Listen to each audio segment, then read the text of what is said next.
Welcome to Health is Wealth with Dr. Mike. I'm Station Manager Tina Cortez, and my co-host is Dr. Mike Carrozza. Good morning, Dr. Mike. Good morning, Tina. And we're back this week talking about leaky gut part 2. Yeah, we're talking about leaky gut, and we're actually going to talk about leaky brain and how we're going to make the connection here. So, just to recap, we're going to talk about things like, in the previous episode, we talked about how the protective bilayer in our gut gets deteriorated. We actually equated this to the ozone layer in the world, and actually how this deterioration of the ozone layer can lead to some detriment.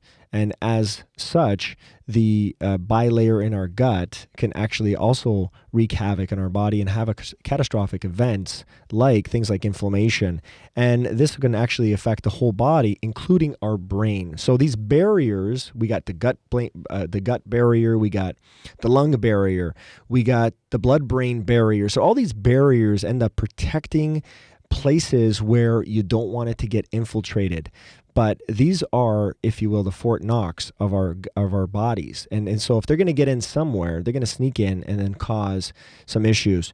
So we have some foods that can actually trigger this, and we talked about this. And so that's the high glycemic foods, the fat-rich foods that are actually low carbs, which is actually going to be a problem. And so there's a book on this, Tina.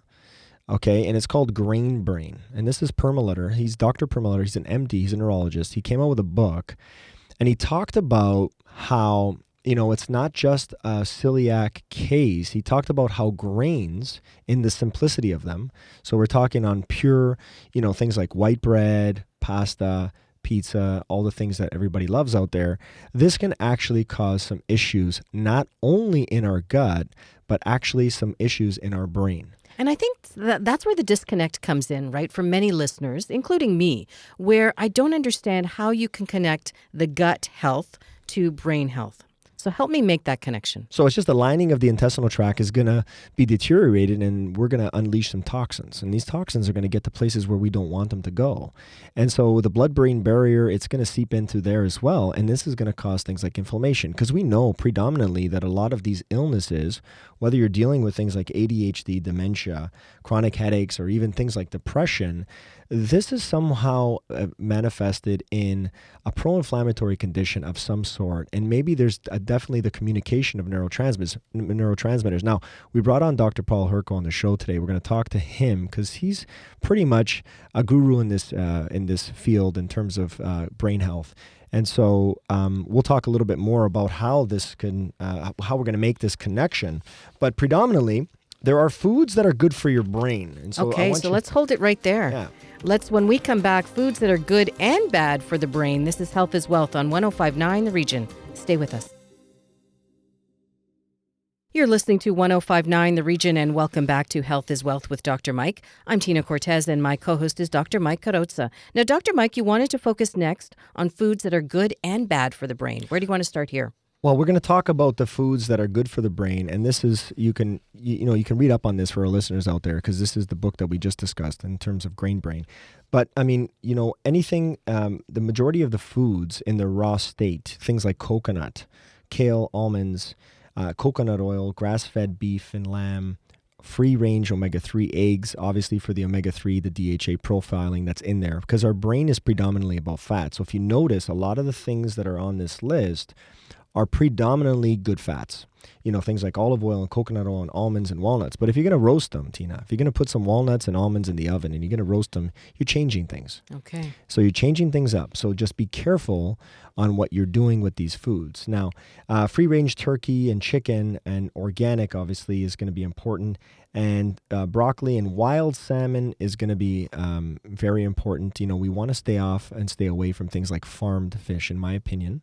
Be careful. If they're sustainably farmed, there's a difference. You can look up wherever you buy your fish. You can actually look up to see where they're certified, and you can look up some of the companies that do this, and so you can feel safe. I know that if you shop at places like Nature's Emporium, they're always looking at sustainable food sources and some of the people that they partner with. But you can ask the local Nature's Emporium. You can go to the grocery manager or to the meat manager and actually ask them, say, listen, where do you get this sourced from? What's the source? And then they'll actually tell you, and it's open, and then you can do your research on that. And then in terms of, predominantly all vegetables. So you want to eat vegetables. I mean, and some of the big, in terms of on Netflix right now, there's a lot of documentaries that are coming out. So like we mentioned in the last segment in terms of game changers, like a lot of people are looking at these in terms of plant-based diets, how important they are. And so, consuming plants is extremely beneficial for a lot of us, and it has and will elicit things like an anti-inflammatory effect. But there are certain plants, I have patients that come into my office and they say, Doc, I'm a vegetarian. I'm just like, well, what are you eating? And they're eating, pasta, bread, and butter, but just no cheese and non-dairy butter.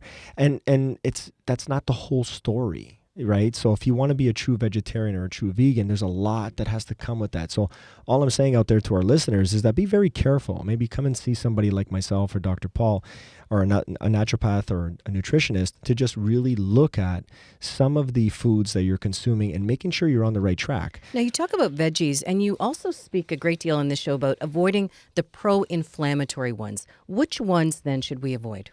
The idea is, obviously, you want to cook these down, but the predominant effects are the pro-inflammatory foods, are the nightshade vegetables. But then there's the in moderation, right? So, tomatoes, for example, is a part of the nightshade vegetables. But why are, let's say, the Italian traditions and populations who consume a lot of tomatoes, why do they have low incidence of things like prostate cancer? And I think this is important because, there's a lot of slack right now on tomatoes. You cook them down and it's like a triple cooking process. I think, you boil them once and then you boil them again and then you boil them the third time when you're actually cooking it. So just you're three really, times the charm. Yeah, you're really killing down these lectins. So it doesn't attach to the intestinal lining and cause some of these issues. And then things like potatoes and things like eggplant are part of this nightshade vegetables, and then peppers as well, which actually cause more pro-inflammation. So now, what about the foods that are bad for the brain? So these are the grains. So when you look at if you for our listeners out there want to read a book called Grain Brain, he talks a lot about this. So these are the white starches, right? So this is like the grains are corn, sugar-rich foods and drinks, MSG, and then grain-fed beef, right? Because that more omega-6 fat, that if the animal that you're consuming is consuming grains, right? Because grains is more pro-inflammatory. So the animal is consuming grains. It's going to be the fatty acid profile is going to be a little higher in the realm of omega-6 fats. So this is actually going to be a bad fat, and this is going to cause things like pro-inflammatory. Hence why we always talk about grass-fed and how this is important. So we talk about how obviously your local Nature's Emporium will actually have this grass-fed beef, and how it's important because it has more of that omega-3 profiling because it's eating that more anti-inflammatory, that plant. So if you're consuming animal protein, you want to make sure that animal that's consuming that protein is at least the protein that it's intended to consume. Okay. And then you're okay. And so that's why we talk about it. And then we talk about obviously the lards and the margarines and the bad fats and the trans fats. And so this is going to clog things up a little bit. So we heard about this in clogging the arteries of the heart and causing things like cardiovascular disease. But that doesn't end there. It actually gets into the microvascular system that actually supplies our brain. And so this can actually cause a problem. And then we know that it can cause things like stroke, but that's not it. It's not just about the stroke. What about dementia, Alzheimer's, schizophrenia, depression? So this is where the book gets into some detail. But so I want to talk about my story. Yeah, share that with us before we take a quick break. And so long ago as a child, I was diagnosed with ADHD.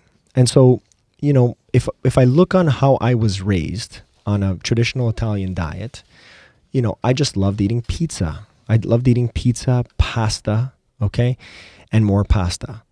And that was and I didn't like vegetables. I didn't consume vegetables and not a lot of fruit at all. And so, and high sugars, but I wasn't like drinking pop. I had to be, there was somewhat healthy choices, but let's face it, this is what I was consuming a lot of.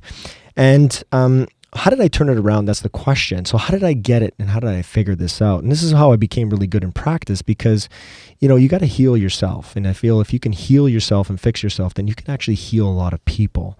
So, it was not until I got into medical school where I realized, listen, I got to harness this brain. I got to turn on this engine that we spoke about and sort of ignite.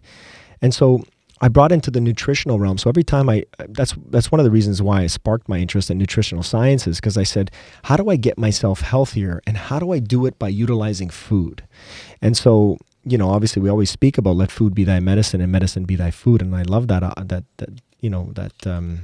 saying. But the idea is, I changed my life while I was in university, and it was not until medical school that I really had to turn things on. So how did I do it? Well, it wasn't just say, oh, let's just eat chicken and salad every day. It wasn't the key. It was more about what food groups are important. And so I changed my diet, and I changed my life, and I definitely went on things like low grain diet. I was actually vegan for like 2 years in medical school. I actually became 100% certified vegetarian, and I did it for 2 full years.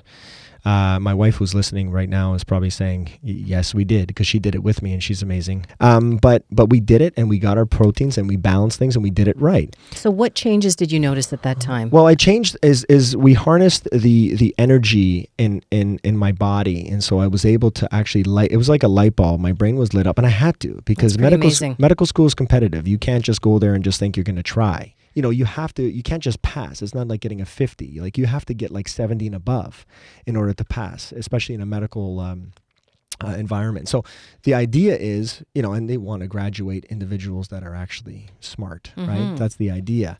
But I did really well, and I thrived. And so I made these changes, but it was not until I made the complete connection. It was not until I was in practice for 2 years that I actually made the true connection, because I saw so many ill patients. I saw a lot of sick people who were ill, and I realized this connection, and I had to heal them. And with healing them, I was healing myself, and vice versa, that I put the connection together, and I knew that my gut was completely off. And it was not until I made these drastic changes that I have made in the last 8 years that have actually had a tremendous impact on my life. And so I believe this immensely. And, I have a lot of patients that come into my practice and talk to me about their children and ADHD, and how this is common right now at that, age 10 to like 14.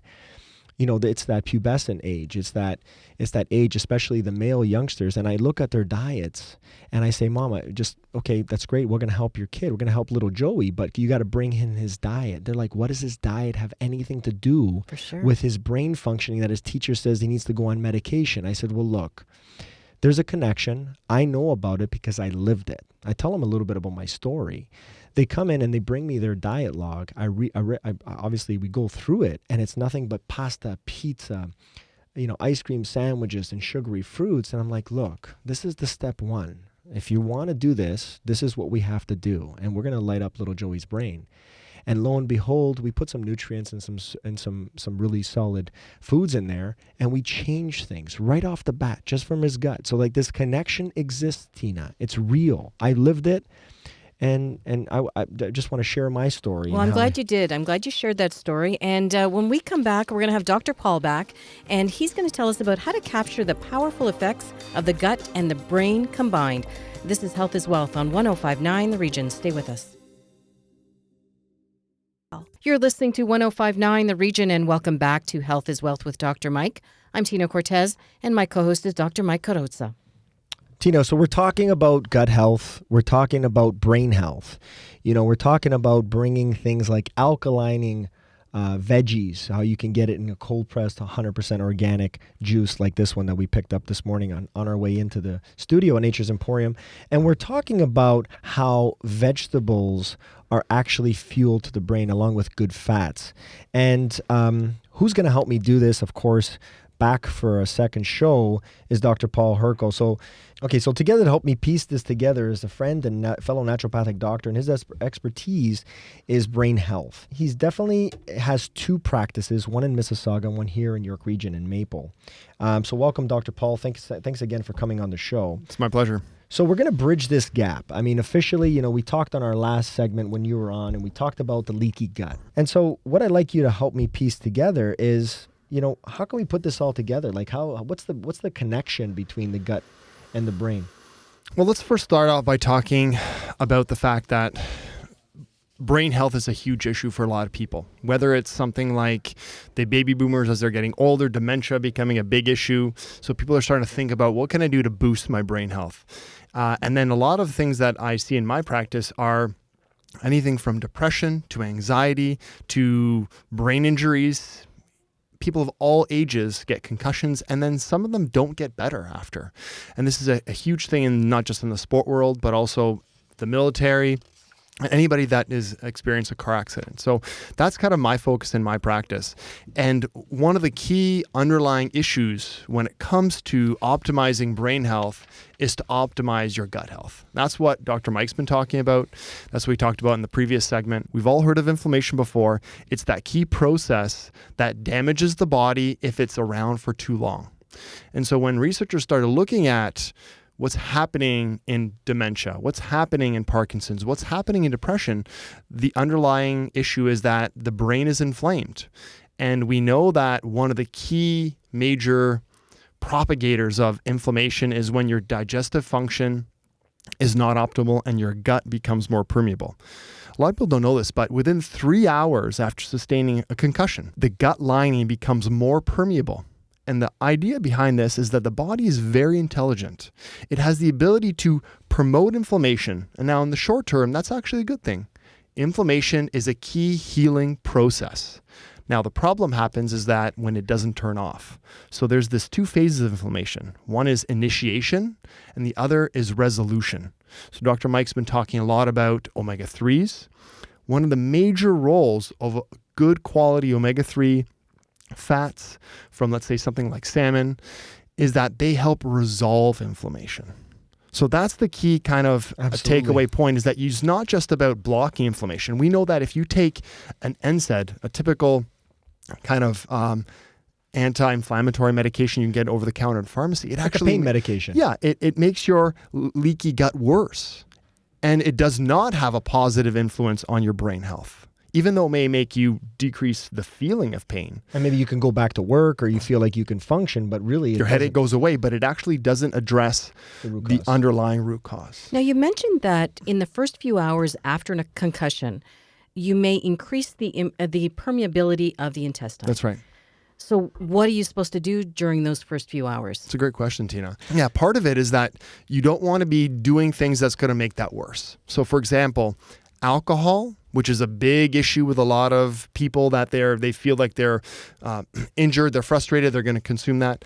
High refined sugars, we often talk a lot with patients, make the gut lining more permeable, increase more inflammation. So you definitely don't do anything that's going to aggravate it. And then what you want to do is you want to be eating foods that have a lot of anti-inflammatory properties. So some of my favorites are things like ginger. The herb ginger has a great anti-inflammatory effect. A mineral like zinc, for example, magnesium, vitamin D, all have been studied to keep the integrity of the gut lining optimal. So those are the key things that a person can do right off the bat, after obviously they've been assessed by, an emergency room if the concussion was severe, or their family doctor. But after that, you need to start looking at some of these other things. I was at my son's hockey game or practice, and he was there, and he smacked his head against the boards quite hard. It was pretty significant, and he pretty much went right into the boards. In terms of my wife, like, ran downstairs. She was like freaking out, and everybody in the crowd was like, whoa. And he's 6. So it's pretty hard. And then he came down, he got up, he shook it off, and he went with his thumbs up. And I talk about this a lot, and I believe that my son's diet, if he didn't have the diet that he had, he wouldn't have got up as quick, and he wouldn't have been right in there back up as he was. And that diet is pretty much what I talk about, and it's pretty much how I feed my family. I know Dr. Paul he lives by this as well, and so we practice what we preach. I mean, having that anti-inflammatory foods, having those grass-feds, we're not 100% vegan in my house, but we definitely make the conscious effort to buy good organic foods.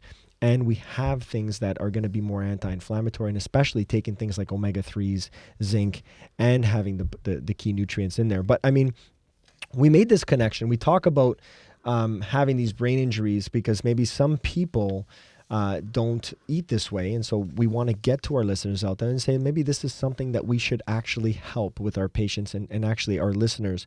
But interestingly enough, Dr. Paul, don't you think right now concussions are on a high? Like there's more and more youngsters that are getting this. And then it's not only that they're getting it very easily, it's like you mentioned, it's very difficult for them to get better as quickly.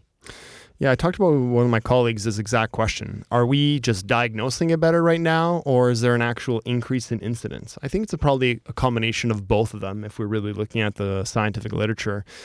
There definitely is a greater awareness that, you just don't, shake it off and get back in there, because there's a much higher risk of sustaining long-term damage if you get hit again. There's that period of vulnerability after concussion that everyone's very aware of. And that's why Ontario has put in the Rowan's Law, which is... The Rowan's Law, yeah, we talked about which that. is a big thing. Just get them off. To right prevent away. that, Yeah. exactly. So, a lot of the research shows that, 10 to 30% of people after they get a brain injury, they just recover normally. The brain is very powerful in its ability to heal itself. But then there's that small percentage.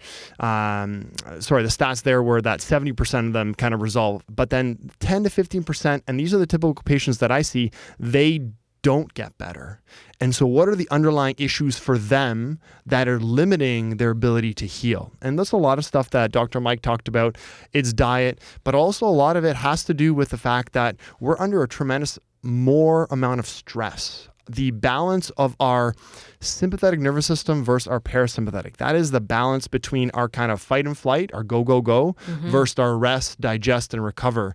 And our kids, adults, we're always kind of in that more go, go, go. And I think this is my personal theory based on seeing all the patients that I have, is that your brain cannot heal if it doesn't switch into that rest, recover, nervous system. This is that parasympathetic. This is that That's state. right. And it's not the whole story. I mean, we talk about inflammation. We want to talk about prevention, and it's important. But again, it's not the whole story, right, Dr. Paul? So, I mean, what are some things that people can do to get them in that parasympathetic state? There are a number of things that I think are just very intuitive for a lot of people. For example, yoga, meditation, mindfulness are some of the most popular things right now in both the scientific literature and in general culture. There's a yoga studio on every corner. Yeah.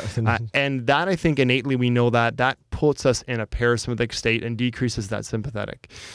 There are a number of herbs that can help do that for us. And that's what I kind of do with my patients. I typically see the ones that nobody else knows what to do with. And we have to put on our Sherlock Holmes hat and figure out where the source of inflammation for that person. It may be their gut. It may be their sleep. It may be their hormones. We know that up to a year after a brain injury, your hormones can become deficient. For example, your growth hormone, which is the most common thing that goes down after a brain injury, could be fine for the first 6 months and then slowly starts going down, because your brain is the master hormone control center. And when it gets hit by a brain injury, it can have a deficiency in some of these hormones. And this is the HPA axis that we talk about on the show, the hypothalamic pituitary axis, Correct. which actually controls. It's the control center, right? Correct. Yeah. So we have to identify that. So that's where working with someone that is, I call TBI literate, that has an ability to understand some of these underlying issues. Naturopathic doctor would be great, and then we really kind of look at some of these underlying issues to identify what is that particular person's Achilles heel. And TBI is a traumatic brain injury, just for our listeners out there. And again, I mean, this is important. And then some of the herbs, just quickly, Dr. Paul, let's just mention some herbs that are good for, and when you mention the herbs, I think you're relating to things like ashwagandha, maybe some herbs that will actually help with the stress centers to help people. So there's a number of really, really good ones. Rhodiola, ashwagandha are kind of great, kind of HPA, or that stress response tonics. I really like curcumin, which is a great anti-inflammatory. It's found in turmeric. You can use it as a spice, but when you get a very specific extract of it, it has the ability to penetrate into the brain, into tissues that really are damaged. So there's a lot of different options, and it's really personalized. And then lastly, we have what I think is important is last time I saw you at a convention, we talked about this new PEA. Can you just talk about PEA? Yeah. Like, what is PEA? I know I brought the product in here. I just want to talk a little bit about what it is because I like the research behind it. Right. Very impressive research, a lot of it coming out of Italy and Spain. And it's a specific fatty acid that's been studied to work on the endocannabinoid system. We know cannabis is all the rage right now, and everyone's talking about that it's the panacea to cure everything, which in my clinical practice, I see a lot of chronic pain patients. It works well for some people, but... And we're talking CBD, right? Exactly. CBD, cannabis, hemp. PEA is a natural substance found in foods that works on the same system that cannabis does, except it's not cannabis and it doesn't have some of the detrimental effects that cannabis might have. What does PEA stand for? Palmitoylethylene amide. It's a fatty acid amide with over 340 scientifically published papers showing its benefit in decreasing neuroinflammation, decreasing that permeability of the digestive lining, as well as addressing a number of neurological conditions like neuropathy and depression. Dr. Paul, you are also IVIT certified like myself, so we are trained and we have an expertise in intravenous vitamin therapy because some of these patients with the intestinal malabsorption, this leaky gut, and maybe things like that they come into our office with intravenous vitamins because we got to heal them a little bit quickly, is things like intravenous vitamin B12 and glutathione, which is actually going to be helpful. Your thoughts on IV, and have you seen some improvements? I know I have. I just want to hear your... I use IV therapy a lot in my practice, and it's a really neat tool talking about digestive issues and that inability to absorb. So initially, when we see a lot of patients, some of them may be experiencing problems with actually absorption. The analogy is like a bathtub. You can try to use a teaspoon and fill it up, which is the equivalent of using one capsule of something orally. Maybe only a fraction of it gets absorbed. But when you can inject it or you can put it, a natural substance, in through the veins, you're going to have 100% absorption and a much better penetration into the areas and tissues, such as the brain, that you need. So it's a really valuable tool to basically turbocharge the therapies that we have. Is it for extreme cases? It doesn't have to be for extreme cases, no. But I mean, we want to make it. There has to be a reason. So, Dr. Paul and myself, we actually just don't give IV therapy to anybody that walks through our door. It's extremely important. We want to do some blood work on these individuals. We want to do some tests. We want to make sure that what we're doing on them is actually required and necessary. So it doesn't have to be extreme, but I think it's important, especially what Dr. Paul mentioned, is it bypasses these intestinal bilayers, these blood-brain barriers. It's actually these barriers. And we can actually get right through it by going right directly to the veins and the venous system. And it actually gets in the bloodstream, so it's 100% absorption. Versus if you take a bunch of supplements and maybe your gut's not doing too well, you're actually taking supplements, and then in terms of the absorption level and the capacity, is at a decreased percentage. So basically, you're not getting that 100% perfusion. It's not getting into the bloodstream.